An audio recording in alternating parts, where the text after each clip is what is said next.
Halloween season, I perform as Winifred Sanderson from Hocus Pocus, but I'm still wearing a costume I bought on Amazon. So this year, I'm challenging myself to take this cheap costume and transform it into something you'll swear came straight out of the movie. No expenses will be spared, so here's the plan. I'm gonna add material to the sleeves, make fingerless lace gloves, add material to the skirt and basically cover this entire cheap looking green skirt. Add even more fullness to the skirt and a pop of color by adding a petticoat and bloomers underneath the dress. Add to the neckline, make this collar actually stand up, make movie replica shoes, make a new cape, and get a new wig. I literally cannot wait to see what this costume's gonna look like, and I start performing again as Winifred in like 2 weeks, so let's get started. These are the original sleeves that I'm starting with. Not great. I definitely want to add some more volume and layers in them. So I'm starting with this purple fabric and drafting out the shape of a bell sleeve.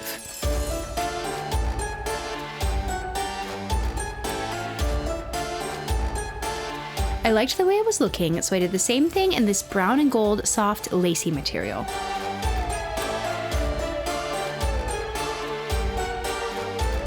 I also added the same fabric around the neck area just to give it a little something. Now for the fingerless lace gloves. I had this black fabric laying around my house, and honestly, I really wish I just waited to buy some purple or olive green lace material, but I didn't. I think I'll probably remake these next year in probably purple, but for now, I like what I came up with. I just wish they were more accurate and not black.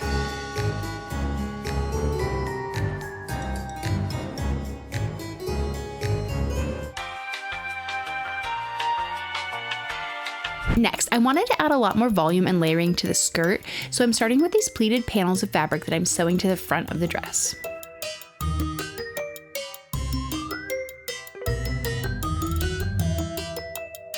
I also pleated these panels of fabric for along the bottom of the skirt.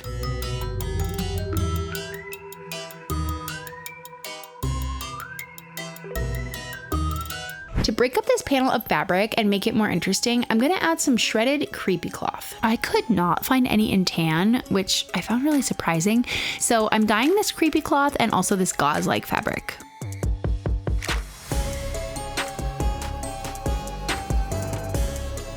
Now that it's the right color, I'm ripping and cutting it into strips and pinning them where I want them to go so that I can sew them in place.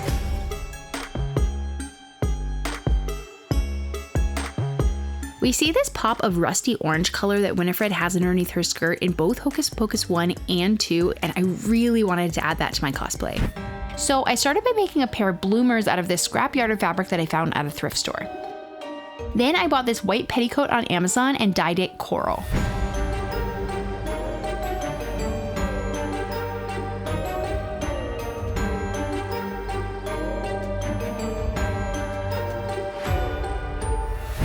I used this brown and orange layered fabric, cut it into strips, and pleated it in the same way that I did the rest of the panels on the skirt.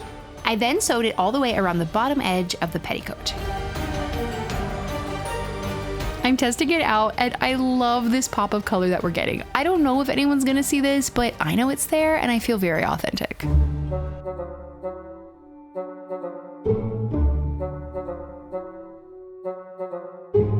The next problem with this original costume is that the collar has no structure and it is so floppy. So I need to build a better internal structure for the collar. I'm taking this 3 to 4 millimeter EVA foam and creating the same shape of the collar out of foam.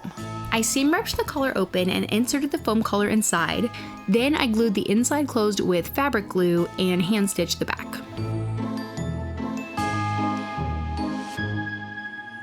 Time to completely remake this cape from scratch. This is the outer fabric, and this is the lining fabric. I laid everything out to cut the cape, but Carla Pooch said that she needed a soft place to sit, and that was more important right now. But I finally got it all cut out.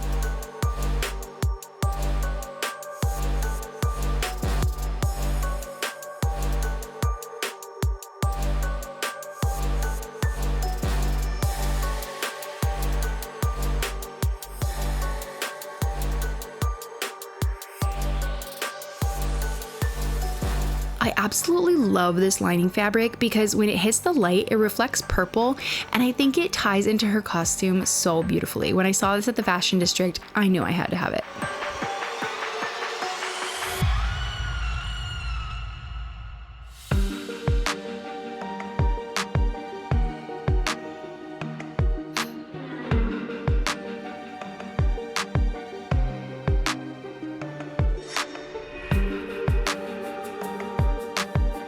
This cape is the biggest glow up of the project, I think. I can't even believe it. This old one used to just tie around my neck and honestly look so cheap. I'm so excited by this one I made. Just delighted. For the final part of this transformation, I'm gonna do my best to replicate these Winifred shoes. These are the shoe covers that came with the costume. They are so funny. They're cracking me up when I saw them. Here are the base of the shoes that I'm starting with, and I'm gonna remove the strap, buckle, and the patch on the toe.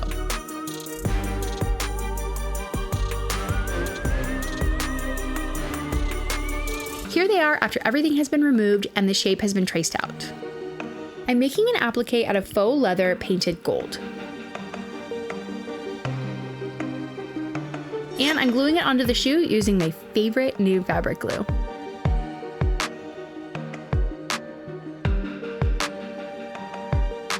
And with that, here is the final result.